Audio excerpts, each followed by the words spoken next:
Sejam todos muito bem-vindos, muito bem-vindas ao nosso episódio aqui do CFC Cast, o podcast do CFC Academy, né? Aquele projeto que a gente começou para mostrar que não importa a condição em que você está, né? Você consegue começar tudo o que você quiser, desde que você tenha, primeiro, a vontade de começar. Eu tô começando esse podcast aqui, por quê? Porque eu quero um dia ter um negócio, um estúdio bem legal, mas a condição que eu tenho é apenas o meu escritório aqui na minha casa, e é aqui mesmo onde eu vou começar a gravar. No episódio de hoje, nós convidamos aqui o psicólogo Marcos Paiva. Marcos Paiva, para quem não conhece, ele já trabalhou com a gente, trabalha com a gente lá no Método 3R, ele gravou aulas sobre ansiedade no módulo sobre saúde mental no estudo para o exame de suficiência. E eu vou trazer para vocês aqui esse grande psicólogo lá de Brasília que fala sobre ansiedade, sobre comportamento, sobre memória. Então, o bate-papo hoje vai ser muito bom para você que vai fazer o exame de suficiência ou o concurso público, né? Que tá ali com aquele medinho da prova, que fica com medo,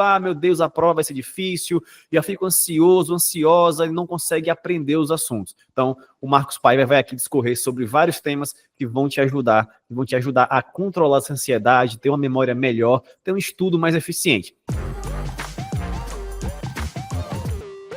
Então, com vocês, pessoal, o Marcos Paiva. Marcos, seja muito bem-vindo, se apresenta para a nossa audiência aí, pode falar à vontade. Muito obrigado, Felipe, eu fiquei muito feliz com a apresentação, entusiasmada sua. Meu nome é Marcos Paiva, como o Felipe já disse, eu sou psicólogo clínico e divulgador científico, eu trabalho com divulgação científica ali nas redes sociais, no Instagram, principalmente, e eu gravei um módulo sobre saúde mental, ansiedade, no CFC Academy, que foi um módulo que eu gostei muito de fazer, que eu achei excelente, assim, para a prática dos estudos. Eu venho estudado bastante, tenho um apreço pelas neurociências, eu tenho um apreço pela psicologia, eu sou psicólogo, né, como já falei, e eu acredito que os recursos que nós vamos conversar hoje, que tem também no CFC Academy, eles são excelentes para com que você utilize no seu dia a dia. Óbvio que a gente não pode generalizar e falar que tudo vai funcionar com todo mundo, mas como a gente trabalha com prática baseada em evidência, ou seja, a gente verifica na literatura científica o que tem mais evidência, a gente coloca isso numa população tão imensa, tão grande, que a gente pode conseguir generalizar e pegar muitos pontos de várias pessoas. Então, a gente tem uma segurança que quando a gente trabalha com evidência científica, nós conseguimos abarcar o maior número de pessoas possíveis e o que é melhor para ela, que tem mais avançado na literatura e que serve para cada pessoa. Excelente, excelente, Marcos. Pois é, tá vendo? O que ele vai trazer aqui não é fonte, tirei da minha cabeça, não. São coisas que foram aqui, muitas pessoas passaram tempo estudando, avaliando, medindo para ver se realmente funcionava e ao chegar ao final que funciona. Então, ele vai trazer essas informações para a gente. Vamos lá. Marcão, para a gente começar aqui, cara, um assunto que cara, é incrível, a maioria dos alunos que vão fazer o exame de suficiência ou concurso público falam sobre ansiedade, né? Ansiedade no dia da prova, durante os estudos, enfim, falam muito sobre isso. E aí eu tenho uma pergunta inicial para te fazer. Cara, de forma simples, né? De onde é que vem essa ansiedade? O que é que ela é? Como é que esse sentimento surge? Principalmente no ambiente de provas, né? Como é que surge aquela ansiedade? Como é que as pessoas criam isso? Se é criado, né? Muito interessante. Eu vou tentar ser o menos técnico possível para conseguir passar isso de forma didática para as pessoas. Mas eu queria ir até um pouco além da sua pergunta e começar falando que antes de qualquer definição de ansiedade, nós precisamos entender, Felipe, que ela não é uma sentença perpétua, né? Quando a gente está passando por alguma situação em que a ansiedade está descontrolada, ou tem algum nível de depressão, ou um quadro clínico é desenvolvido, a gente precisa entender que ali a gente vai estar muito enviesado, as nossas lentes, o nosso olhar da realidade vai estar muito enviesado. Então, naquele momento, nós podemos entender que aquilo é uma sentença perpétua, que aquilo não vai acabar, que nós somos incapazes de lidar com aquilo. E a boa notícia é que, quando estamos num ambiente propício para lidar com aquilo, em que nós conseguimos entender alguns recursos que nós podemos utilizar, aquilo vai sendo mais fácil de tratar. Óbvio, o que eu vou indicar a todos busque ajuda profissional. Porém, respondendo a sua pergunta especificamente, a ansiedade, nós podemos colocar que ela são respostas neurológicas, biológicas, comportamentais, que vai surgir para lutar ou fugir de um perigo. Quando a gente pensa aqui nos caçadores-coletores, nos homens das cavernas, etc., eles estavam em situações ali em que eles lutavam contra leões, contra feras, tinham que proteger seu território ali. Hoje nós não temos mais essas preocupações, graças a Deus. Pois é. Nós não temos um leão para se preocupar. Porém, constantemente nós estamos reféns de situações que elas são estressoras para a gente e que a gente precisa lutar ou fugir contra ela. Por mais que a gente não perceba, antes a gente lutava com leão, com armas, com lanças. Hoje nós temos respostas ainda emocionais aos perigos constantes, que nós não percebemos também. Isso é um grande fator. Esses perigos são invisíveis aos nossos olhos, mas a gente luta contra aquilo ou foge daquilo. E então o cérebro ele vai mandar informações para o nosso corpo de tremulações, a gente fica suando bastante, a gente fica com palpitações, que são respostas que o corpo tem, o cérebro tem, para a gente lutar ou fugir daquele estímulo. Então, a perna fica tremendo para a gente correr daquilo. Então, são resquícios que nós temos no nosso cérebro para lutar contra o perigo. Então, um perigo está por aí. A gente não está percebendo ele, mas tem um perigo constante. Às vezes a gente está num nível de estresse constante, crônico, que a gente não percebe, que quando ele for ver, a gente já está numa bola de neve, sem perceber, sem saber a origem. Por isso que a gente precisa de ajuda profissional para conseguir visualizar essas nuances, essas coisas que não tem. Mas a ansiedade, ela é um processo complexo e é um fenômeno que envolve tanto aspectos neurobiológicos, como eu falei, quanto comportamentais. Então, ela vai se caracterizar dessa forma, podemos dizer, uma antecipação de uma possível consequência futura. Eu acho que é uma coisa que é mais didática, né? A gente meio que antecipa uma consequência lá na frente, é um pensar lá na frente. É o que você falou aí, eu achei bem interessante, né? Porque os ancestrais, né, os caçadores-coletores, eles saíam para caçar, né, para trazer comida para dentro de casa, basicamente isso. A gente faz isso de forma indireta, quando a gente trabalha, estuda, né, a gente está indo para caçar, para ganhar dinheiro, para trazer comida para dentro de casa. Então, é uma analogia. Então, e essa ansiedade, tipo, tá num ambiente de perigo, entre aspas, né, poxa, se eu não passar, talvez eu seja demitido, se eu não passar na prova, talvez eu não consiga aquele emprego dos sonhos e não consiga trazer mais dinheiro e mais comida para dentro de casa. Então, pode ser esse um fator, né, que causa essa ansiedade, né, no aluno, esse medo, né, trazendo essa analogia, como você falou, do caçador-coletor, né, do cara que saía para caçar e tinha que enfrentar feras, né? Hoje a gente sai para caçar, tem que enfrentar o mercado de trabalho, enfrentar a concorrência, né, concorrente, enfim. Tem que pensar o seguinte, beleza, essa ansiedade é uma ansiedade que é ruim para mim, vai trazer um monte de malefícios, só que a ansiedade por si só, ela tem um benefício. Para a gente reagir a um estímulo, a gente precisa de alguma coisa que influencie, que nos coloque em ação. Então, ela pode ser, de uma certa forma, funcional. Eu não prego que a gente vai viver sem ansiedade, sem essas coisas, porque ela, na dosagem correta, ela é muito importante para a gente. Já pensou a gente não sentir ansiedade? A gente não ia se movimentar para fazer as coisas, a gente ia ficar parado no mesmo lugar. Então, essa ansiedade, a gente precisa entender que ela pode ser disfuncional e pode ser funcional. Quando ela é funcional, a gente pode aproveitar, sim, muito bem ela. Mas quando ela é disfuncional, que toma a nossa vida por inteiro, a gente não consegue fazer as coisas, os nossos trabalhos laborais bem, a gente precisa de uma atenção especial, porque por mais que a gente não perceba, como eu falei, hoje o mundo nos cobra muito posicionamento ansioso, né? A gente tem que bater meta, a gente tem que fazer um monte de coisa e a gente não consegue entender muito bem essas demandas e o corpo reage. Então o corpo vai sofrendo todos esses estresses e vai desmoronando. Exatamente. Com relação à ansiedade, eu já falei com você, né, que eu fiz... Cara, eu só tô aqui hoje por conta de um psicólogo, uma psicóloga, no caso, que eu fiz terapia por uns 6, 7 anos, que eu era extremamente ansioso. E realmente, a ansiedade, ela tem um lado positivo, e se você souber domar ela vira meio que um aliado seu, mas se você não souber ela te dominar, você não consegue fazer muita coisa, né? Que eu passei muito tempo sendo dominado. A parte funcional, que acho que ele falou, que eu trago hoje é o seguinte: eu não consigo chegar no domingo e dormir tranquilo, assim, se eu não fizer a minha agendinha da semana. Isso é um resquício da ansiedade que eu soube dominar, e cara, é importante você saber o que você vai fazer na segunda, na terça, na quarta, na segunda de manhã, na segunda de tarde. Não precisa você detalhar 100%, de 9 às 10, de 10 às 11, não. mas coloca ali, de manhã eu tenho que fazer tal coisa, de tarde tal coisa, à noite tal coisa. Tenta fazer esse desenho, né? Isso é uma coisa que eu trouxe para minha vida que tem dado muito certo. Antes, eu ficava ansioso, por quê? Porque eu não tinha essa noção. Então, isso acabava me atrapalhando bastante, né? Marcão,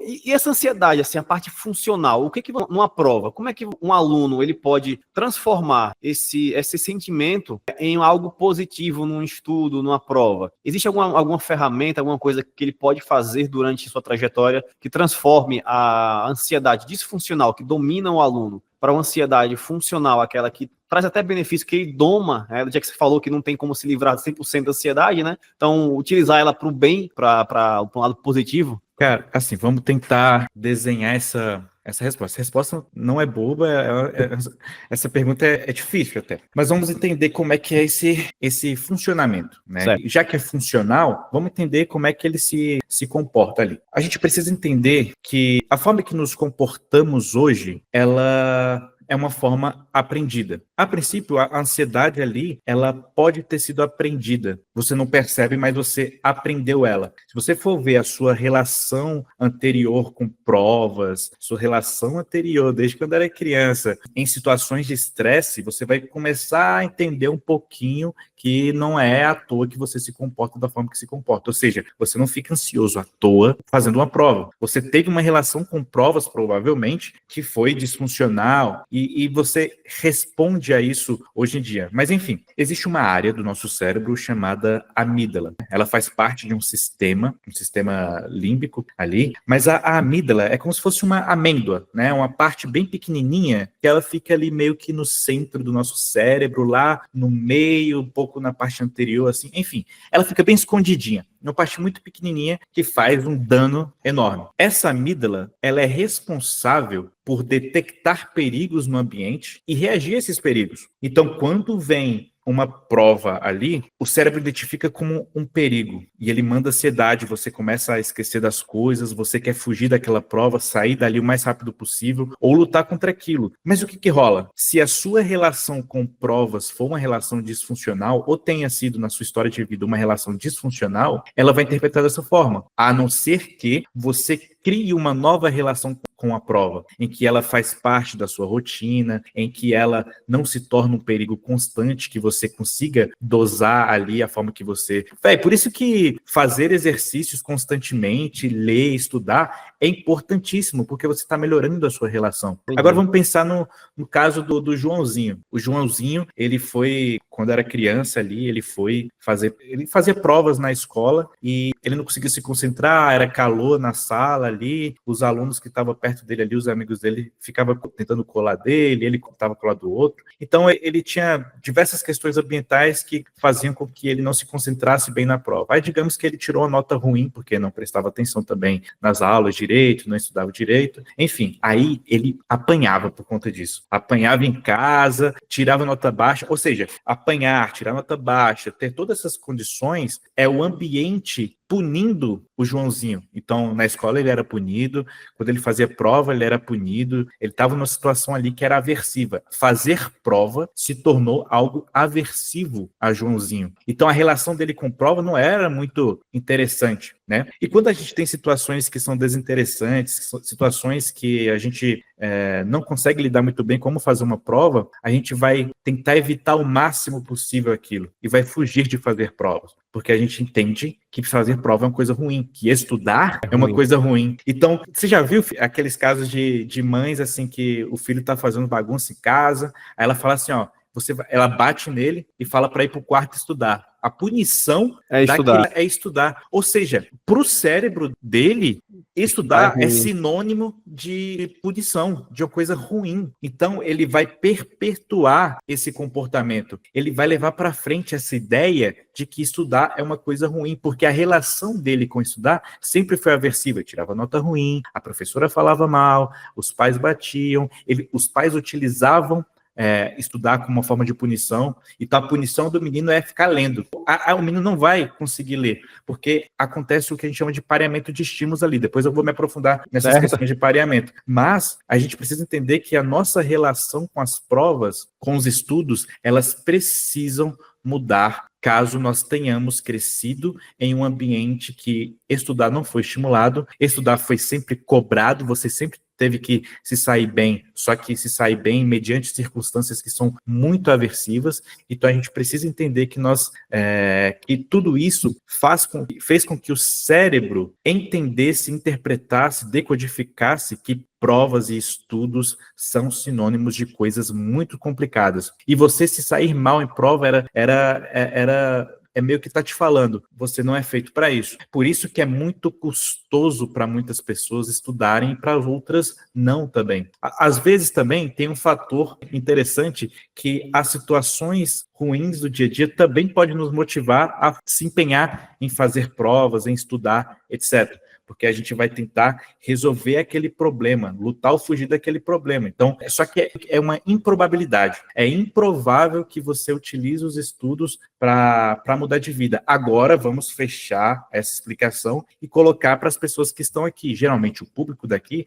são pessoas que querem mudar de vida através dos estudos, são pessoas que estão mais nesse campo aqui, são pessoas selecionadas. Por isso que não há sentença perpétua. Hoje, as pessoas já conseguem enxergar as provas como algo que não é aversivo. Então, para você transformar essa ansiedade ruim, de aversividade, de que a prova é uma coisa ruim, de que estudar é uma coisa ruim, em uma coisa funcional, a gente precisa mudar as nossas relações com provas. Isso inclui regular diversas coisas no nosso cotidiano que precisam ser reguladas para a gente trabalhar com a memória de forma funcional, ou seja, dormir bem, fazer atividade física, fazer esse básico, que eu já vou explicar como isso funciona no cérebro, mas fazer esse básico para o funcionamento, para você usar de forma mais funcional a sua memória, a sua aprendizagem e melhorar sua relação. Constantemente você está resolvendo questões, constantemente você está entendendo que as suas reações emocionais ali frente às provas, elas são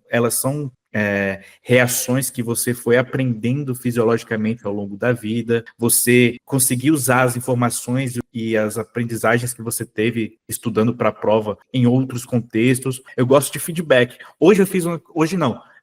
Constantemente eu tenho feito uma coisa muito interessante, que é para colocar meu cérebro em processamento de resolução de conflito, que é, eu estudo, aí eu faço uma revisão ativa, que é fechar o caderno e tentar lembrar o que eu estava estudando. Aí depois da revisão ativa, para consolidação da memória, eu estou utilizando o ChatGPT, mando o texto lá no ChatGPT e coloco assim, me dê 20 perguntas sobre o conteúdo sobre esse texto, o texto que eu fiz do estudo. Aí beleza, eu estudei o texto, aí o que eu fiz com esse texto estudado? Eu ministrei algumas aulas para mim mesmo. Depois, eu resolvi questões de fato, de provas, etc. Porque as provas são importantíssimas, velho, para você. Só que você pode usar diversos recursos adicionais a isso, mas deixar de fazer prova é uma coisa muito ruim. Você aprende, na verdade, você está estudando para fazer prova, né, também. Esse estudo de prova é o comportamento que você quer chegar. Então, para tornar funcional essa ansiedade, você precisa melhorar novamente a sua relação com as provas, utilizando algumas estratégias, utilizando os métodos que o Felipe disponibiliza para vocês, e isso tudo é muito interessante, né? Você, à medida que vai se expondo e fazendo, e treinando, você muda a sua relação, entendeu? Pô, maravilhoso, Marcos. Cara, eu já tinha parado para pensar com relação a isso que você falou sobre, menino, você tá muito danado, vai pro quarto, larga o videogame e vai estudar. Tipo, o guri tava lá se divertindo no videogame, jogando bola com os amigos, aí foi punido com o estudo, né? Isso, obviamente, a gente não percebe, ou nossos pais não percebiam na época deles, enfim. Eu sempre falo, olha, eles fizeram isso porque eles achavam que era o correto na época, né? Mas se você passou por isso, tente seguir essa dica do Marcos, esse conselho dele, de transformar, né, essa visão do estudo, da prova. Eu sempre falo, a única coisa que a gente não é filho do Neymar, herdeiro, ou pelo menos a maioria de nós não somos, né? Então a forma da gente melhorar de vida é pelo estudo. Mas eu posso abrir uma empresa. Sim, até abrindo empresa você precisa estudar o seu mercado, técnicas de venda, a parte financeira. Enfim, você precisa estudar, você precisa adquirir conhecimento, precisa se pôr à prova.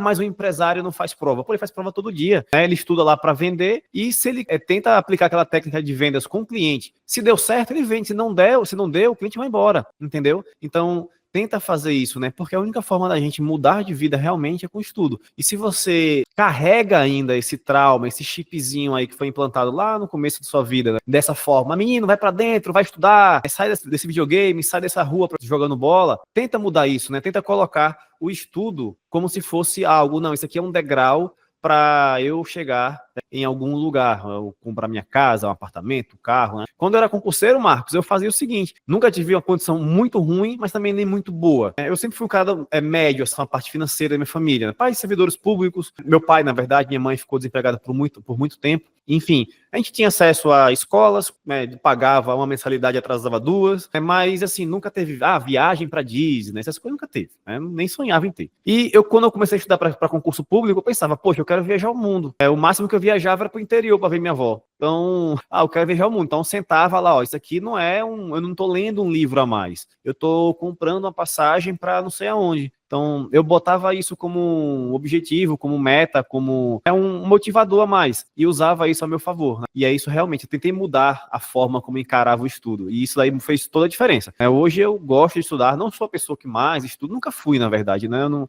nunca menti para vocês falando que eu era CDF, não. Eu aprendi a estudar no meio do caminho, aprendi a gostar de estudar também, com essa mudança de visão do estudo. Em vez de ser uma punição, era um degrau para chegar onde eu queria. Marcão, você falou um negócio também muito interessante do jeito que você estuda, que é o que eu passo mais ou menos para os alunos aqui, sobre um método de estudos ativo, cara.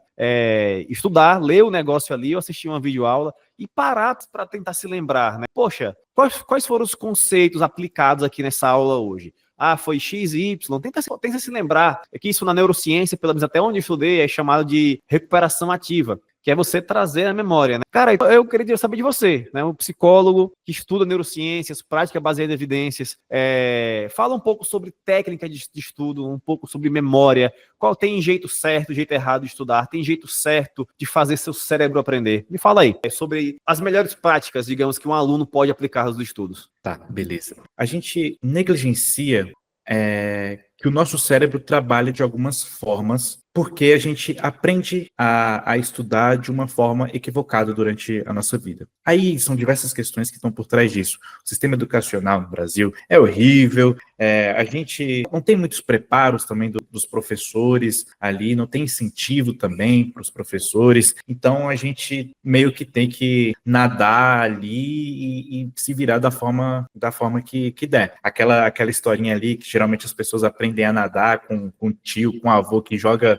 o moleque ali no rio, ela é verdadeira. A gente vai aprendendo ali, só que a gente vai aprendendo a nadar ali, sobreviver, mas a gente não nada de uma forma profissional. Não. A gente não tem técnica ali, a gente não faz nada do crawl, porque eu vou te jogar ali no meio do mar. A gente tá se batendo na água ali só. A gente tá dando certo, mas tá se batendo, tá tudo errado. Você provavelmente pouparia energia se você utilizasse técnica, você provavelmente... Então, você deve estar entendendo onde é que eu tô querendo chegar, né? Então, entender a forma que o cérebro funciona para a gente aprender e estudar é muito melhor. Você meio que está hackeando tudo ali, cara. Você está pegando como é que o seu cérebro funciona e utilizando no contexto correto. Agora, o que eu vou falar? Na literatura científica, a gente tem algumas evidências de algumas coisas ali, só que a gente não pode generalizar e falar que vai funcionar com todo mundo. Esse é um ponto principal. Por que eu falo que isso é um ponto principal? Porque as pessoas podem não se adaptar e pensarem que são incapazes de estudar, porque ela não conseguiu seguir uma metodologia muito divulgada, né? Quando a gente fala aqui, galera, presta atenção nisso, quando a gente fala de técnicas para aprendizagem, para estudar para concurso, para estudar o conteúdo que seja, nós estamos falando que tem coisas que tem muita evidência que funcionam. Mas se não der certo com você, não quer dizer que você é uma pessoa horrível. Às vezes você tem muitas coisas outras atrapalhando que precisa de uma atenção do que somente o método, né? Porque o método, ele é aplicável, ele é testado, ele tem evidência, só que tem diversas coisas que impedem. Pode falar. Cara, só fazendo um complemento, isso é uma verdade, né? Eu lembro agora de um caso de duas alunas. elas estavam indo muito bem no método de estudo, estavam seguindo certinho o método 3R, pontuação boa nos simulados, nas questões, e por 2 vezes elas foram reprovadas. Falei, olha, fulano e cicrana, seu problema não é conhecimento contábil, seu problema é outra coisa, né? Você tem muito conhecimento contábil, você sabe. Eu perguntei, você, como é que estava a sua parte sentimental no dia da prova? Ansiosa, com medo? Ela falou, professor, eu realmente estava muito ansiosa, enfim, muito medo na reta final. Eu recomendei para ela o seguinte, olha, antes de fazer a próxima prova, procure um psicólogo, né? Porque, como eu falei, o método tá ok, o conteúdo também tá ok, então tá faltando uma outra ponta, que é a sua parte emocional. E é isso mesmo que o Marcos falou, né? Cara, existe um método, mas se mesmo com o método você não conseguiu, não é porque você é uma pessoa horrível, não é capaz de aprender, não. Talvez seja uma outra ponta na sua vida que está precisando de resolução. Então só observe isso, certo? Não é porque existe um método, por exemplo, o método 3R, que ele é uma bala de prata que vai resolver o problema da humanidade nos estudos. Não, você também tem que avaliar outros fatores da sua vida. O método ele funciona, pelo menos para a maioria das pessoas, mas se não funcionar para você, observe primeiro se está faltando tá com alguma outra ponta solta lá, porque às vezes é isso, né? Às vezes não falta o conhecimento contábil, de direito, não. Falta só arrumar essa pontinha aqui que está solta, e depois que arrumar você voa. Marcão, continua. Cara, e isso é regurgitado pelas pessoas na internet, ou gurus da internet, que você tem que fazer assim, estude enquanto eles dormem, sei lá o quê, um monte de frase motivacional que tira as pessoas, e as pessoas ficam reagindo assim, cara, eu tento, não consigo, então eu sou horrível. Isso. E às vezes assim, o pessoal tá fazendo as aulas ali do método 3R, tá ali estudando constantemente, mas ela deixa assim, ó, ela não tomou café da manhã. Ela se concentrar para estudar, velho, vai ser horrível, vai estar sujo o processo. Exatamente. Entendeu? Então existem algumas necessidades básicas que atrapalham o processo caso você não tenha contato com elas. Por exemplo, dormir mal. Se a pessoa dorme mal, ela realmente não vai aprender direito, porque para haver uma aprendizagem concreta, a gente precisa dormir bem. Isso não significa que você dormir mal, você não vai aprender. Você vai aprender, só que com muito mais custo, e provavelmente aquela informação ela vai se esvaziar, você vai ter que ficar revisando toda hora, porque é o caso de muita gente, concurseiro ali, energético de madrugada, beleza, ele vai passar, mas aquela informação ali, ela já vai embora, no dia a dia dele ele vai precisar de muito mais recursos para conseguir sobreviver, etc. Mas vamos voltar aqui para essa questão de aprendizagem, de memória. Olha, a gente precisa entender que o nosso cérebro ele vai trabalhar mediante o ambiente, né? O ambiente molda os nossos comportamentos. Se fosse para deixar algo gravado na cabeça de todo mundo, o ambiente molda os nossos comportamentos. E ambiente não é só esse ambiente físico que está aqui ao seu redor, no seu escritório ali. São as pessoas também. Pessoas são ambientes, coisas, situações, tudo isso é ambiente, tudo isso que nos cercam, né? O Skinner falava de um mundo fora da pele, tudo aquilo que está fora da pele, fora dos nossos alcances, é ambiente, e aquilo altera os nossos comportamentos de forma agressiva, né? A gente se movimenta porque a gente vê alguma necessidade biológica, o cérebro interpreta aquilo e vai em direção àquilo que você quer alcançar. Enfim, então, tendo isso em mente, a aprendizagem ela vai ser um processo pelo qual um sistema, seja ele biológico ou não, adquire e armazena informações, né? Se você pensar no computador, ele tem uma memória ali, tem uma memória RAM, né, que é uma memória mais passageira ali, de curto prazo, e tem a memória, e tem um HD, onde vai ficar realmente armazenadas aquelas informações. O celular também tem, e nós também temos memória. E a memória, então, é o processo pelo qual esse sistema adquire e armazena informações. Então, tendo essas informações, nós alteramos nossos comportamentos frente à experiência. Quando a gente tem uma experiência de estudar, os nossos comportamentos vão ser moldados ali com o passar do tempo. Primeiro a gente adquire uma memória ali de curto prazo, igual a memória RAM. Depois, com o passar do tempo, fazendo a revisão ativa que o Felipe disse, você vai estar colocando aquilo em prova e vai estar fixando aquelas informações. A revisão ativa é importantíssima, cara, e tem muita evidência. Eu nem sabia que você indicava para os seus alunos ali, mas é algo que tem muita evidência e tem até alguns testes de pessoas em que uns fizeram revisão ativa, outros não fizeram revisão ativa, e os que fizeram revisão ativa conseguiram aprender o conteúdo, e as que não fizeram revisão ativa não conseguiram aprender. Só que quando foi avaliar do qual grupo achou mais difícil, o que fizeram revisão ativa falou que foi mais difícil, só que foi o que mais aprenderam, não perceberam, ou seja, a percepção deles ficaram mudada. Enfim, a nossa memória, então, é essencial para utilizar as informações que nós aprendemos ali em diversos contextos, né? Quando a gente faz revisão ativa, quando a gente dá uma aula para si mesmo, quando eu venho aqui no podcast falar sobre memória, eu estou meio que fazendo uma revisão ativa, buscando coisas do meu conhecimento aqui para falar para vocês. Então, a gente pega um contexto diferente e coloca aquela informação. Então, a gente está lá estudando a Constituição de 1988,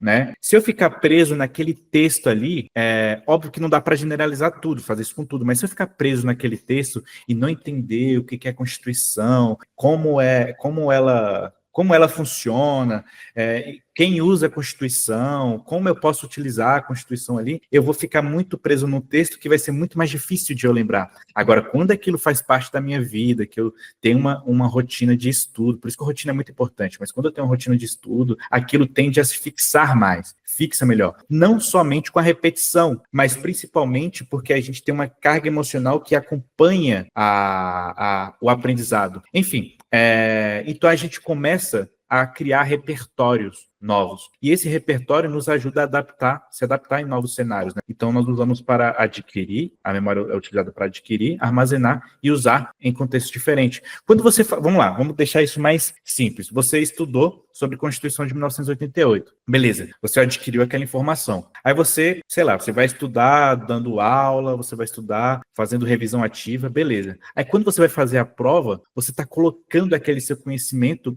em xeque. Você está usando esse conhecimento em contextos diferentes. Quando você estuda a Constituição de 1988, é uma coisa. Agora, quando tem uma pergunta assim, segundo a Constituição de 1988, todo mundo tem direito a isso e aquilo, o que significa isso? Você está colocando esse seu conhecimento à prova, e isso vai ajudar a fixar. Por isso que estudar tem que estar acompanhado de resolver questões, entendeu? Então é muito importante. O que você fez nesse processo todo? Você adquiriu conhecimento, você armazenou esse conhecimento e está utilizando esse conhecimento em uma outra situação. Você mudou o cenário. Quando você resolve questões do mesmo assunto e diversas questões diferentes, você está usando esse mesmo assunto para diversos cenários diferentes. Por isso que eu falei do ChatGPT me fazer perguntas, porque eu queria que não eu fizesse uma questão, eu queria que ele me desse uma questão que ele fez lá. Tem um livro, chama Fixe o Conhecimento, que ele fala justamente isso daí, que quanto mais você se expõe a prática variada, é o nome correto que ele traz no livro, que é você se expor. Por exemplo, eu aprendi um assunto X. Então, mas, beleza, eu aprendi não, eu li sobre o assunto X. Para eu realmente aprender aquele assunto, fixar na minha memória, eu tenho que me expor a diversos testes onde eu vou destrinchar aquele conteúdo que eu li. É porque só ler, eu só vou ser capaz de repetir, mas eu não vou conseguir entender muito bem aquilo. Então, para você aprender, fixar mesmo, além de você ler o conteúdo, né, ouvir alguém falando sobre ele, você tem que se pôr à prova, e não somente uma única questão, mas várias, porque você vai ter várias visões diferentes sobre o mesmo tema, né? É como se fosse uma partida de futebol, um esporte qualquer. Existem várias táticas para você conseguir pontuar naquele esporte. Se você só for somente em uma tática, logo o seu adversário ele vai entender e vai neutralizar você não vai conseguir pontuar mais. É a mesma coisa, se você ficar somente ali em uma única questão, em um único tipo de questão, se mudar alguma coisa, você fica perdido. E é isso mesmo, chama Prática Variada no livro Fixe o Conhecimento. Lembrei agora, esse ponto é muito interessante. E o que eu fiz agora foi o quê? Foi uma recuperação ativa, buscar na memória o nome desse negócio aí. E como eu falo várias vezes sobre esse tema, tá sempre fresquinho ali. Sim. Isso é legal, Felipe, porque assim, quando você está fixado e vai estudar para uma prova, para o concurso, por exemplo, você tendo uma constância, aquilo fazendo parte do seu dia a dia, você consegue transformar essa memória que era uma memória de trabalho, que é uma memória a curto prazo, em algo significativo. Esse algo significativo para a sua vida, ela vai ser mais fácil de fixar. Então, você transformou um conhecimento que pode ter passado ali, só que a diferença é que você, colocando aquilo no seu dia a dia, na sua rotina, por isso que é importante rotina de estudo, não é uma coisa que você vai ficar uma vez ali, vez ou outra, não. Você aprende com a constância também. Mas, enfim, a gente tem que entender assim o seguinte: a memória não é só aquilo que a gente aprendeu sobre um conteúdo. Isso é um tipo de memória. Tem outros tipos de memória também. Isso é uma memória, uma memória declarativa, né? Que é falado. Memória declarativa, uma memória que você precisa conscientemente entender que você está buscando aquilo ali. São memórias que você usa para aprender um conteúdo, uma matéria, etc. Só que existem outras memórias que são memórias implícitas, que são onde está a maioria das nossas memórias. Memórias implícitas são aquelas que você não necessita de um esforço ativo para acessá-las. Por exemplo, andar de bicicleta. Você antes teve que criar uma memória, só que você, quando senta na bicicleta ali, você sabe como é que são os movimentos. Você não precisou pensar, não, tem que colocar o pé assim, fazer essa força exatamente. Não, aquilo é implícito, aquilo você meio que vai no automático. Aprender a dirigir no começo, você está testando, só no passar do tempo você dirige automaticamente. Andar também. Andar. Então, se você for perceber, se não tivéssemos memórias que são implícitas, memórias que são automáticas, assim, isso seria muito custoso. Pô, você ter que levantar da cama e descobrir como é que anda, é sacanagem. Imagina ter que se esforçar para pensar como é que é o movimento correto das pernas ali. Então a gente precisa dessas memórias. Só que o interessante é que quando isso faz parte da nossa rotina, olha isso, velho. Quando uma coisa que você está aprendendo faz parte da sua rotina, você meio que está transformando essa memória explícita em implícita. Eu vou chegar nessas questões. Meio que essas respostas, essas memórias, meio que fica automático. Natural. Por exemplo, falar de Constituição, para quem estuda Constituição e vive Constituição, é fácil, velho. Seu CPF. Você lembra quando foi que você tirou o CPF? A gente é do tempo que o CPF você tirava no Banco do Brasil. A gente ia no Banco do Brasil para tirar o CPF. Eu tirei meu CPF com 17 anos. Não, 17 não. Foi no terceiro ano do ensino médio. Para começar a fazer vestibular, tinha que ter CPF. E era uma luta para decorar. São 11 números o CPF. Aí eu, poxa, uma luta. Mas só que de tanto repetir aquele negócio, virou banal. É igual o número de telefone. Todo mundo já teve pelo menos uns 5 chips diferentes de telefone. Todo mundo lembra o número atual, mas o número anterior já esqueceu. Só que em determinado momento, o número anterior, ele era uma lembrança natural, né? Uma lembrança implícita, né? Que, poxa, só de falar que eu já lembro. Então, assim, de tanto você repetir, outra coisa, CEP. Cara, eu mudei de casa aqui em João Pessoa tem 6 meses. O CEP da outra casa eu não lembro mais. Mas, obviamente, em algum momento eu sabia de cor. Fala aí, tal CEP. Hoje eu não lembro, não sei mais qual é. Eu dessa casa atual, sei de cabeça. Mas quando eu mudar daqui a 5 meses depois, 2 meses depois, eu não lembro mais. Então, é tanta repetição que torna aquilo natural, né? Torna aquilo parte da sua vida. Mas sabe qual é o legal? O legal é que, beleza, a repetição tem um fator importante. Mas o mais importante ainda é que você criou uma função para essa memória. Você está aprendendo sobre uma coisa, se aquela coisa não tiver uma função que para você é reforçadora, que para você é estimulante, que para você faça sentido, aquilo meio que vai desaparecendo. O seu cérebro meio que ignora, você pode lembrar vez ou outra ali, mas se aquilo faz sentido para você, é por isso que é muito difícil ser concurseiro também, né, cara? Porque tu estuda uma porrada de coisa também que não gosta. Só que mas você tem como transformar aquilo, criar uma função diferente, né? Então tem que ter uma função. Então, se eu quero fazer o concurso para determinada área, eu vou viver aquela área. Eu não vou estar com o meu pensamento de fazer uma prova que para mim vai ser custoso. Aquela prova é o meu trabalho. Aquele conteúdo é o meu trabalho. Então, eu vou ser policial militar, beleza, eu vou ser policial militar, vou fazer o concurso, mas ser policial militar significa fazer esta prova, entendeu? Então, são coisas que vão mudando na nossa mente. Enfim, assim, entendendo esses pontos que a gente conversou aqui, e esses exemplos do Felipe também, é muito interessante por quê? Porque a gente começa a diferenciar, tá, beleza, não existe só um tipo de memória. Existem mais tipos de memória. Então, existe a memória implícita, a memória explícita, etc. Assim como existem existem diferentes tipos de aprendizagem. A memória tem tipos, tem subtipos. A aprendizagem também tem subtipos. E a aprendizagem também não é só aprender um conteúdo. Quando a gente bebe água, a gente faz um movimento natural. Tá, mas é natural porque você antes teve que aprender esse movimento. A força que você teria que exercer sobre uma garrafinha, a pressão que você tem que exercer sobre a garrafinha, o movimento, o ângulo do braço para colocar a garrafinha ali, para levar a água até a boca. Isso é aprendizagem. É um movimento, por mais que não pareça, é um movimento simples, é só colocar aqui. Parece simples, mas é complexo pra caramba se você perceber os animais da natureza. É só você ver uma criança. A criança não consegue segurar isso aqui direito. Ela vai bater, vai cair. Por quê? Porque o cérebro dela ainda não está desenvolvido, até bebeu água, né? Mas o cérebro dela não está tão desenvolvido e ela não teve experiência necessária para que ela aprendesse esses movimentos complexos. Por isso que mimetizar um movimento simples como esse num robô é muito difícil. O robô, para fazer isso aqui, é difícil pra caramba. A gente sabe a pressão, a gente sabe... Enfim, então tudo isso necessita de aprendizagem. E existem principalmente 4 tipos de aprendizagem que eu queria que a galera...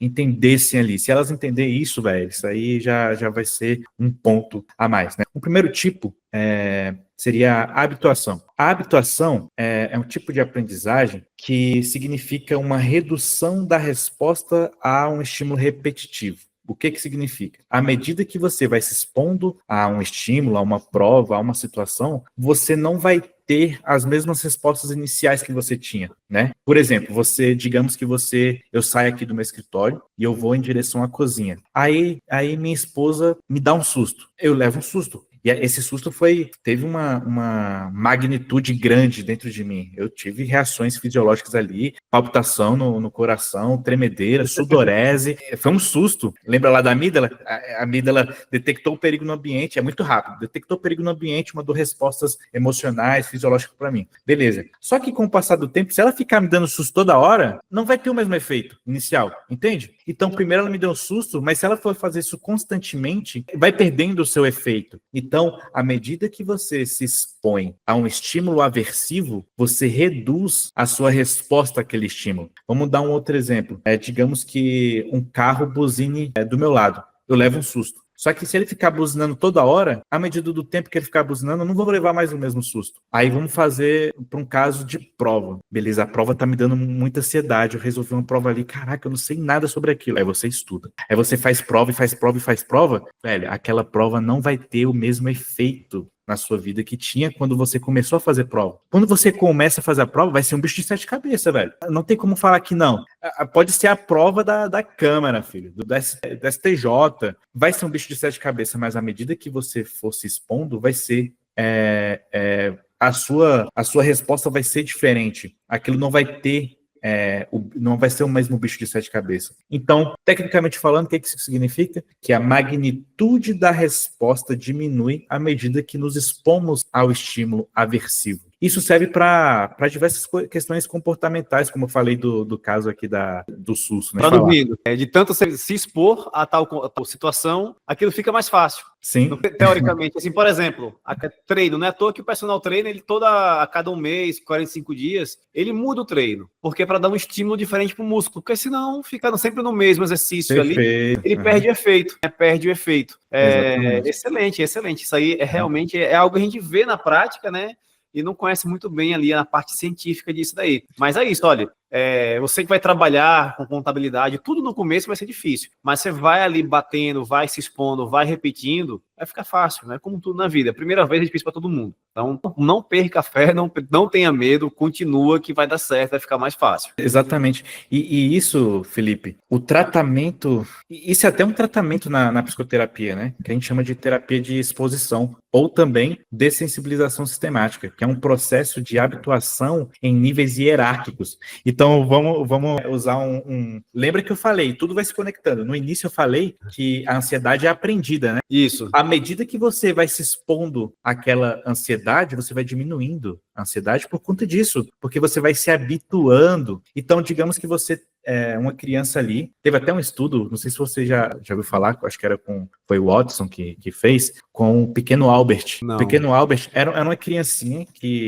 não tinha medo ali de bicho. E ele fez o seguinte, ele colocou vários bichos branquinhos, peludinhos, e ele não tinha medo, ele mexia ali, brincava, gostava. Só que quando ele começou a apresentar esses animaizinhos, esses bichinhos de novo, ele tocava um sino muito alto, que dava resposta de medo, natural. É um comportamento reflexo, que nós chamamos. São comportamentos que não necessitam de aprendizagem. Só fazendo o adendo. Um tipo de comportamento reflexo. Sugar o seio da mãe para obtenção de leite. Mamar. A criança não aprende a mamar. Ela é estimulada a mamar, é diferente, mas ela não aprende, ela sabe aquilo naturalmente. O medo também não é uma resposta aprendida, só que dependendo do contexto, a gente aprende a ter medo, né?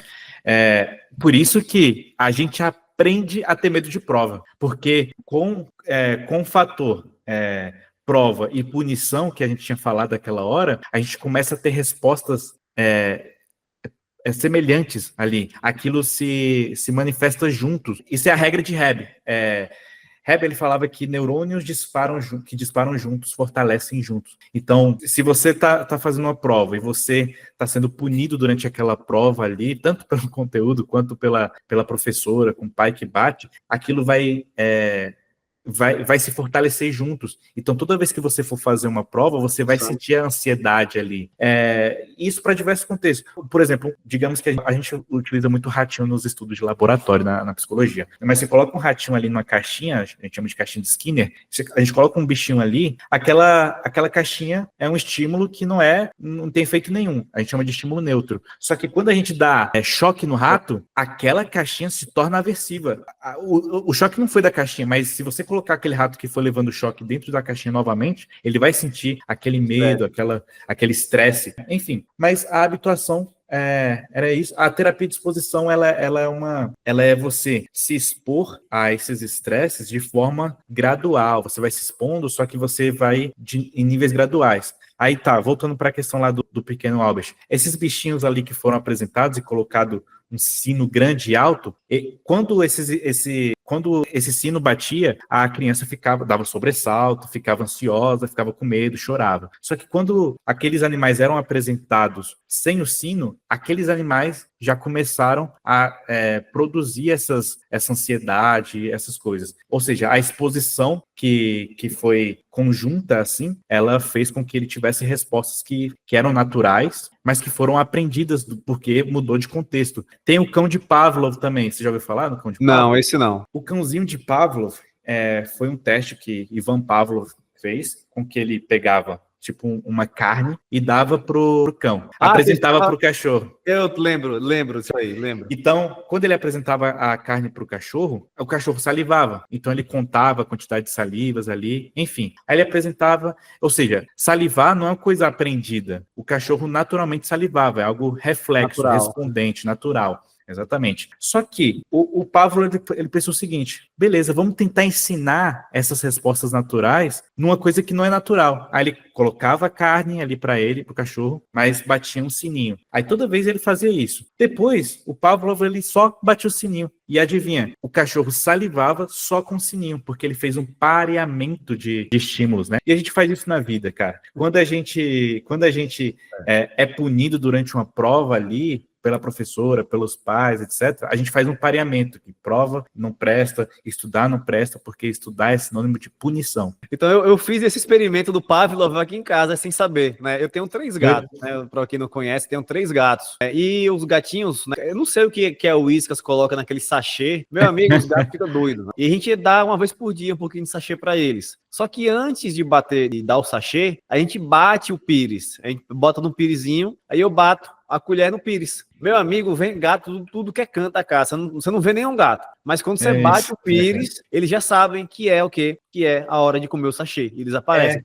E às vezes a gente tá querendo sair de casa, só que a gente antes de sair de casa conta os gatos. Sabe onde é que eles estão, né? Ver se não tá trancado em algum lugar. Aí, poxa, e às vezes ele tá escondido embaixo do sofá, embaixo da cama. Aí pra contar, como é que faz? Tá querendo sair de casa. Aí eu bato o pires, que eles aparecem. Muito bom. E funciona tanto pra... É que nós somos animais, cara. Então funciona tanto pra gato, rato, quanto pra gente também. Tem coisas que dá pra gente generalizar. Minha cachorrinha lá, dos meus pais, na verdade, ela era assim, a gente pedia pizza não recomendo isso, mas pedia pizza recorrentemente. Todo domingo eu peço com minha esposa aqui. 2 vezes, 3 vezes por semana, pedia pizza. Era absurdo o nível ali também. É. Aí, beleza. Quando a gente morava em casa, né? Mas quando a pizza chegava, o cara buzinava lá. Não tinha interfone, o cara buzinava lá na moto. Aí, beleza. Aí a cachorrinha, velho, ela foi entendendo que quando havia buzina, era sinônimo de tem pizza chegando. Então ela começava a salivar com a buzina da moto, cara. Podia buzina tá uma moto passando na rua que não seja da pizza, mas ela já salivava. É isso, entendeu?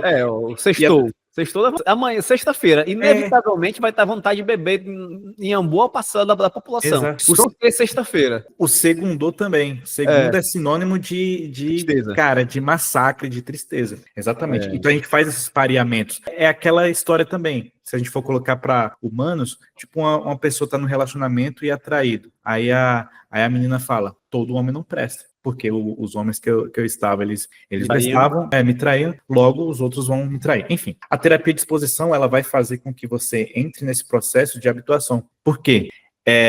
Para a gente fazer o tratamento disso, dessas ansiedades, dessas coisas, a gente tem que se expor àquilo. Para a gente perder medo de falar em público, o que a gente tem que fazer? Falar em público. Só que a gente também não vai falar para uma plateia de 100 pessoas. A gente vai de forma gradual, falando com uma pessoa ali, pedindo pedindo uma hora para a pessoa ali na rua, dando bom dia para o porteiro, e vai mudando e vai deixando aquilo cada vez maior. Isso é terapia de exposição. Enfim, a habituação é esse processo ali, e à medida que você vai estudando, você vai se tornando menos sensível àquilo, né? Então, mas assim, dependendo da magnitude dos estímulos, pode não ser funcional. Digamos que, por exemplo, você vai falar em público, você vai querer falar para uma plateia de 100 pessoas. Aquilo pode ser pior para você. Então, você tem que entender onde é que você está hoje, qual é o seu nível de conhecimento. Sabe o que eu indico o pessoal fazer? Fazer prova sem estudar para aquele conteúdo. Só para ter uma noção, ter um feedback ali. Beleza, da onde eu vou partir? Qual vai ser o basal aqui? Da onde que eu vou partir? Depois disso, eu vou entender que a medida do meu sucesso não vai ser a minha aprovação, mas vai ser o meu avanço nas provas. Porque se eu for fazer uma prova, dá até um corte, né? Se eu for fazer uma prova muito difícil, como, sei lá, da Câmara dos Deputados, realmente vai ser uma coisa difícil, eu tenho que entender que tem concorrência, etc. Mas o meu sucesso não vai ser medido pelo resultado da prova lá na frente. Vai ser medido pelos meus avanços pequenos de hoje. Você resolver prova constantemente, você vai estar medindo os seus avanços. Você resolver questões, você pegar um monte de questão ali para responder, você vai estar resolvendo e medindo o seu sucesso. O seu sucesso vai estar ali no processo. Você vai ter sua recompensa lá na frente com o resultado da prova. Só que o sucesso é constante, é no processo.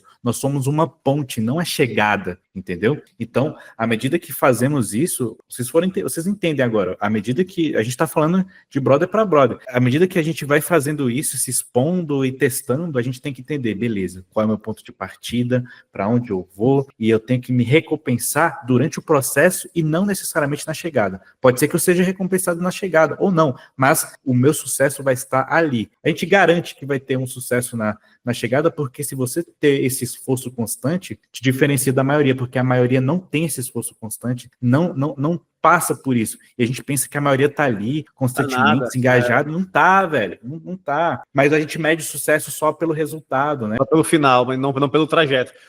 Recompensar o processo, né? É isso que eu falo. É difícil você ser concurseiro, você estudar para o exame de suficiência, não é fácil. E a parte difícil não é, eu não diria nem que é o assunto em si, mas é você manter aquela constância, tendo ali, poxa, a galera já tá com o dia inteiro trabalhando, chega em casa à noite cansado, aí vai estudar 1 ou 2 horas. Ter essa constância com esse cenário de dificuldade, essa é a maior dificuldade, né? Então, se você conseguir recompensar isso, poxa, mais um dia que eu consegui estudar, trazer isso como uma pequena vitória, é igual para academia, velho. Tipo, quando eu comecei a treinar eu comecei em 2019, mas parei em 2020 e 2021, né? Basicamente em 2021. Cara, eu não conseguia acordar cedo, assim, igual eu já acordo 5 e pouca da manhã, aí 6 horas estou na academia. Eu acordava 7 para 8 para academia. Enfim, e eram só 3 dias do treino, segunda, quarta e sexta. Só que eu ia e tal, tudo bem, e eu recompensava o processo, porque eu via ali perdendo peso, as roupas ficando mais folgadas, né, tendo qualidade de vida melhor, conseguindo jogar bola melhor. Isso foi bom, foi me dando estímulo para quê? Poxa, eu vou na terça-feira também para academia, eu vou no sábado também para academia, eu vou no domingo também. Assim, basicamente, hoje eu vou quase todo dia para academia, às vezes eu vou até 2 dias, 2 vezes no mesmo dia, né, de manhã musculação e à noite um cardiozinho, né? Mas isso só foi possível, não foi do dia para a noite, né? Foi uma construção de exposição, né, de entender que eu tinha que recompensar o processo, né, e que é isso que o Marcos falou, de, cara, se você for focar só no resultado final, que é sua aprovação, dificilmente você vai conseguir 3, 4, 5 meses seguidos de estudo. Recompensa ali o processo. Poxa, eu saí do zero e já estou acertando tantas questões aqui, então vou continuar, né? É isso. Porra, isso aí é excelente, cara, excelente. É algo que a gente não aprende na escola, isso, né, cara? A gente deveria aprender esse negócio da escola. Na escola, toma um livro aí, se vira e estuda. Exato, então a gente vai tendo diversas situações mal sucedidas que vai ser tomada como a medida do nosso sucesso, velho. Olha o problema que isso tem. Se a gente for medir nosso sucesso pela prova que a gente não passou, velho, vai ser difícil, cara. Porque assim, o sucesso por isso que a gente tem que recompensar o processo. O sucesso tá no processo. Se a gente for recompensar o shape na academia, a gente não vai chegar nunca no shape, porque é uma coisa que é difícil, é a longo prazo, requer muito esforço, mas quando a gente consegue perceber que a gente tem melhora no sono através da academia, que a gente tem qualidade de vida ali, mais disposição, a memória fica melhor, quando a gente enxerga os benefícios no processo, velho, é muito diferente. Só que a gente precisa entender que é assim que funciona mesmo, cara. A gente tem que... O que faz a gente se comportar da forma que a gente se comporta? As consequências do nosso comportamento. Se a consequência do seu comportamento não for reforçadora, para você vai ser muito custoso. Exatamente. Por isso que a gente adquire gosto com os estudos e com a leitura. Eu gosto muito de estudar e de ler. Só que antes, eu não gostava, porque eu media meu sucesso, véio, com a prova que eu fazia, com o conhecimento que eu tinha ali. Só que hoje, quando eu adquiro um novo conhecimento, eu consigo espalhar para as pessoas, isso já me dá prazer. Eu costumo falar, Felipe, e minha vida é guiada por isso também, que a gente tem que encontrar felicidade, recompensa no processo, mas eu chamo esse processo de ordinário. A gente precisa entender e encontrar felicidade no ordinário, não no extraordinário. O ordinário é o comum, é o dia a dia, é as coisas fúteis. A gente existe, eu não vou fugir muito não, mas existe um mito de Sísifo, né? Esse é um dos maiores aprendizados que eu tenho na vida. Assim. Mas Sísifo era um rei, é um mito grego, um rei que ele queria a eternidade. Então ele pediu para os deuses, olha, eu quero a eternidade. E os deuses já estavam meio putos com ele, né? Ele falou, vou dar a eternidade para Sísifo. Só que ele vai passar o resto, a vida dele inteira, carregando uma pedra até o cume de uma montanha, uma pedra pesada. Então todos os dias ele pegou a eternidade, mas todos os dias ele tinha que levar uma pedra lá para o alto da montanha e quando ele chegasse lá em cima, essa pedra iria descer. Então ele ficou fadado a essas coisas ruins da vida. Eu não tento falar para os meus pacientes, por exemplo, Felipe, que as coisas ruins vão desaparecer depois que fazer a psicoterapia, não. As coisas ruins vão continuar, o sofrimento vai continuar, só que nós precisamos ver Sísifo feliz. A gente precisa entender que, mediante as dores, aos sofrimentos, às desaprovações no concurso, etc., a gente tem que entender que a gente encontra felicidade na futilidade, nas coisas comuns do dia a dia, no ordinário. Eu estudo aqui, eu atendo paciente, tenho um certo sucesso ali na minha área, só que eu encontro felicidade nessas coisas também, que são muito estimulantes para mim, mas eu almejo chegar no final do dia, no começo da noite, para quando eu chegar em casa, eu conversar com a minha esposa. É isso que me deixa feliz.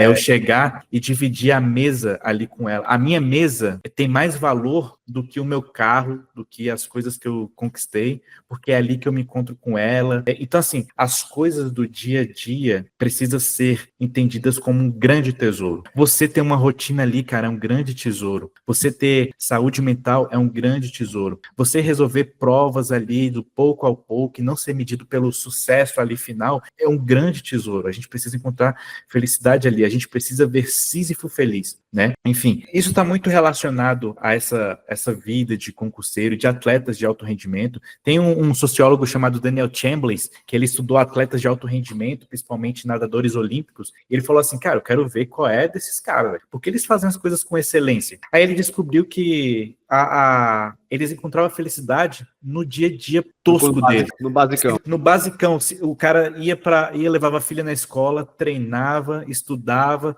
trabalhava, era isso. Se você colocar uma câmera na cabeça deles e for ver a rotina deles durante 50 anos, você vai ficar com sono de tão chata que é. Só que é ali, velho. A excelência não está necessariamente numa coisa absurda e extraordinária que a pessoa vai fazer. O concurso hoje pode ser algo absurdo e extraordinário. Só que a excelência, ela habita em um conjunto de coisas comuns e simples durante a passagem do tempo, que com a passagem do tempo ela se torna uma coisa que parece ser difícil. Vamos lá, beber água é difícil? Não é. É só você colocar a garrafinha na boca e beber. Treinar é difícil? Não. Na academia você só vai empurrar o peso, você coloca o peso que você precisar, só que a sustentabilidade disso que pega para as pessoas, a constância. Então a constância que é difícil, só que é a constância que vai nos tornar pessoas excelentes. Você vai ser um excelente estudioso quando você se tornar constante naquilo. Mas a pessoa pensa o seguinte: eu sou um bosta porque eu não passei na prova. Cara, antes do cara passar na prova da Câmara, eu tô colocando a Câmara porque foi o último concurso que eu vi aí, mas o cara passando na Câmara ali, o cara estudou constantemente e ele encontrou felicidade nesses estudos constantes, teve rotina, teve previsibilidade. Cara, sem rotina, toda vez que eu viajo, eu vou, graças a Deus, tá acabando esse ano, viagem, agora trabalho só para o ano agora. Quebra minha rotina, bicho. Quebra a rotina de dieta, quebra a rotina de trabalho, quebra a rotina de tudo. Né? E ter rotina é muito bom, né? Você que tá estudando, se você puder ter o máximo de rotina possível. Rotina é ruim, não, rotina é bom, é melhor. Você poder saber exatamente, né? Voltando no começo da live lá, do nosso podcast, sobre ansiedade, que todo domingo eu faço uma mini agenda, segunda, terça, quarta, quinta e sexta. Eu sei de forma prévia o que é que vai acontecer. Por quê? Porque eu tenho rotina. Então eu sei exatamente, sei que segunda, quarta e sexta, quer dizer, segunda, quarta e sexta, 6 da manhã tem um treino com o personal. Aí terça e quinta, 5h30, 6 horas, eu vou fazer um cardio. Aí depois vou trabalhar, e vou almoçar 11h30, vou gravar um vídeo 6 horas. Enfim, é previsibilidade. Isso é muito bom. Para quem está estudando para prova, exame de suficiência, não é importante, não é necessário. Não dá para você estudar hoje e amanhã vou fazer o quê? Não, você tem que saber exatamente o que você vai estudar amanhã, você tem que saber a que horas que você vai estudar amanhã, de preferência no mesmo horário que você estudou todos os dias, tem que saber que matéria que você vai estudar, que assunto, que você vai... Enfim, não é à toa que a gente tem um cronograma lá fixo no método 3R, que é para quê? Para dar essa rotina, para que você siga, para o que a única coisa que você tem que fazer é sentar e estudar, e não pensar em mais nada. Né? É importantíssimo ter rotina. Exatamente. Marcão, caminhando aqui para o nosso encerramento, meu amigo, vou fazer uma pausa aqui, porque agora nós temos patrocinadores, né? A gente agora faz publi, né? Nosso grande patrocinador aqui é a Macro System. Cara, hoje eu sou servidor público. Mas por quê? Quando eu me formei, eu não fazia ideia de como abrir uma empresa de contabilidade. Poxa, como é que eu abro uma empresa de contabilidade? Não sei, não tinha tanto conhecimento como tem hoje. E outra coisa, eu sabia que os sistemas contábeis, que é uma ferramenta que era necessária ter, eram caríssimas. Se é caro hoje, imagina 10, 15 anos atrás, que tinha 2, 3 empresas só. Então, era caríssimo. Aí eu não sei como é que eu abro. E para eu abrir, tem que gastar tudo isso. Tô fora, vou fazer outra coisa. Se eu tivesse uma Macro System na minha vida, assim que eu me formei, muito provavelmente eu teria a minha empresa de contabilidade hoje. Por quê? Porque a Macro System, cara, ela dá o apoio inicial para você, estudante de contabilidade, que está começando sua carreira. Ela tem um sistema, um sistema contábil completo. É um ERP com financeiro, contábil, fiscal, IDP, que você pode acessar totalmente de graça e pode trabalhar com até 3 clientes. Meu amigo, você está começando sua carreira. Você tem ali 1, 2 clientes, vem para Macro, porque você não vai ter o custo de sistema. E você precisa do sistema. Não tem como fechar balanço no Excel. Fazer cálculos do Simples Nacional, poxa, no Excel você vai errar. É muito melhor você ter um sistema de apoiando. E de graça, meu amigo. Certo? Então, clica aqui no primeiro comentário fixado ou nesse QR Code que está passando aqui na tela. Mira seu telefone lá, que vai te levar para o link, para o site lá da Macro, para você fazer o cadastro. E lembrando, assim que você quebrar a barreira dos 3 clientes, né, for para o 4º, aí você vai ter que fazer um pagamento, mas é bem em conta. E para te ajudar ainda mais, eu vou deixar aqui um cupom PELI13, que na primeira mensalidade você vai ter um desconto de 30% de desconto lá na Macro System. Cara, de graça para até 3 clientes. e a primeira mensalidade, caso você já comece a pagar, tem 30% de desconto. Como eu disse a você, se eu tivesse uma Macro, hoje eu teria minha empresa de contabilidade. E só lembrando também, né, eles têm o Macro Educa, que é um curso completo de todas as áreas, de como você começa a empreender na contabilidade, de como você abre o seu escritório de contabilidade. É um curso completo que está lá também, pago à parte, claro, mas, cara, é uma escola, é uma faculdade que a gente não viu onde deveria, que era na faculdade. Então, se você quer empreender na contabilidade, faz seu cadastro aqui na Macro. O nosso próximo patrocinador é o Método 3R. Cara, o que a gente conversou aqui sobre aprendizagem, sobre estudo, tá tudo dentro do Método 3R. Recuperação ativa, prática espaçada, resolução de questões, né? Tudo que o Marcos aqui falou para você, a gente aplica lá dentro. E não à toa, cara, o que a gente mais faz aqui é aprovar pessoas que vêm de 2, 3, 4, 7 reprovações. E por que a gente consegue isso? Porque o nosso método ele é baseado em neurociência, é baseado em ciência. Não é à toa, não é somente empurrando um monte de conteúdo para você e se vira lá. Não, não é. Você vai lá, estuda de uma forma que é baseada em neurociência. Então você tem ali um acompanhamento, você sabe o que tem que fazer, quando tem que fazer e por que você tem que fazer. Não é somente toma e se vira, toma e faz, toma e assiste, se vira. Não, não é assim que a gente trabalha. E não é à toa que a gente aprova tanta gente, né? Então, vem para cá, Método 3R, link também tá no primeiro comentário fixado. Nosso último patrocinador, a Econos Contabilidade. Cara, Econos Contabilidade, o Diego Aragão, grande amigo, especialista em contabilidade para médicos. Você, profissional da saúde, assim como o Marcos Paiva você está precisando de um apoio na sua contabilidade, bicho, porque assim como o Felipe Cassola, além do CNPJ, ele sempre fala, contabilidade não é gasto, é investimento. Então, você, profissional da saúde, médico, psicólogo, fisioterapeuta, cara, não fica querendo economizar em contabilidade não, certo? Procura alguém que também, além da contabilidade, que entenda o seu negócio. Contabilidade tem que estar alinhada, tem que falar a mesma língua do empreendedor. Quando o cara da contabilidade vem com um monte de termo técnico lá, falando sobre Simples Nacional, teste de recuperabilidade, para um psicólogo, para um médico, para um fisioterapeuta, ele está falando grego. O cara ele quer saber, eu estou pagando menos imposto? Você vai me ajudar com isso? Você vai me ajudar com a minha parte financeira? É isso que ele quer saber. E o Diego, ele fala, sim, a língua lá do empreendedor, do empresário da parte da saúde. Então, é Econos Contabilidade, mais um dos nossos aqui patrocinadores. Marcão, para a gente encerrar aqui, meu amigo, que conselho você daria, né, aos estudantes de contabilidade, as pessoas que estão se preparando para concurso público ou para o exame de suficiência, que tem esse peso da ansiedade, esse medo da prova, não sabe estudar? Qual conselho você daria para esse pessoal? Olha, eu falaria que concurso ele pode ser algo custoso assim no início, estudar pode ser algo custoso, só que lembrando, nós precisamos ver Sísifo feliz, entender que nós precisamos, como o Felipe disse, de rotina, de previsibilidade. O nosso cérebro, ele não gosta, ele odeia de coisas imprevisíveis, tanto é que nosso cérebro interpreta a imprevisibilidade como estresse, e estresse para o nosso cérebro desencadeia um monte de quadro clínico, e o estresse ele é muito ruim para a gente. E quando a gente torna a nossa rotina mais previsível, ou seja, quando a gente usa a agenda, quando a gente regula o nosso sono, né, a gente pode passar um podcast inteiro depois falando só sobre sono. Eu quero. Quando a gente regula o nosso sono, quando a gente faz atividade física, quando a gente maneja o estresse, manejo de estresse também é um assunto que demanda muito tempo para falar, tudo isso está dentro de rotina. Quando a gente tem uma rotina adequada, a gente consegue ter sucesso naquilo que nós tentamos desprender energia, mas principalmente a gente tem saúde mental frente a toda essa negatividade que a vida vai colocando sobre a gente,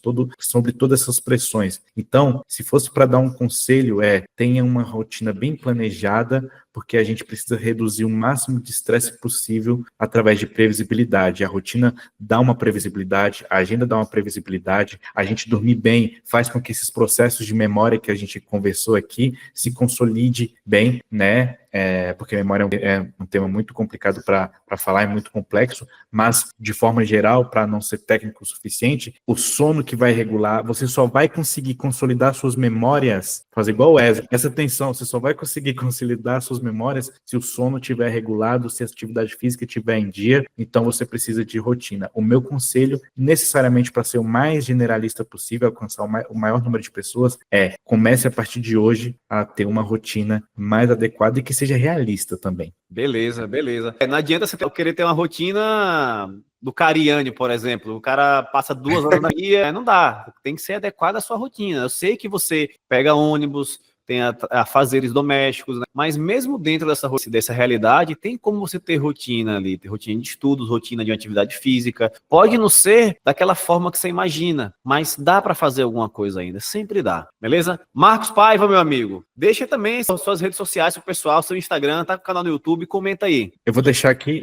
meu Instagram é @psi.marcospaiva, né, psicólogo. Eu queria aproveitar a oportunidade, se for possível. Claro. Eu tô lançando, eu não sei quando vai ser lançado esse episódio, mas enfim, na bio do meu Instagram, eu criei um grupo no WhatsApp de um desafio que eu vou fazer no começo de 2025, que é sobre rotina, sobre performance, sobre evidência científica, como eu vou discutir todas essas questões que a gente discutiu aqui também, lá para esse grupo, é de forma gratuita, tá? É uma coisa que eu quero fazer, que eu gosto de fazer, e vai estar ao alcance das pessoas. Já tem uma galera lá, ano passado eu fiz, esse ano de 2025 eu vou começar, para a gente começar a regular nossa agenda, nosso sono. Eu vou dar aula sobre sono, sobre ansiedade, sobre memória, sobre motivação, sobre tudo isso baseado em evidência e que a minha área da psicologia tem para contribuir. Eu acredito que eu tenho que dar uma parcela de contribuição para a sociedade. Eu quero fazer dessa forma gratuita, sem nenhum tipo de cobrança. Ah, maravilha.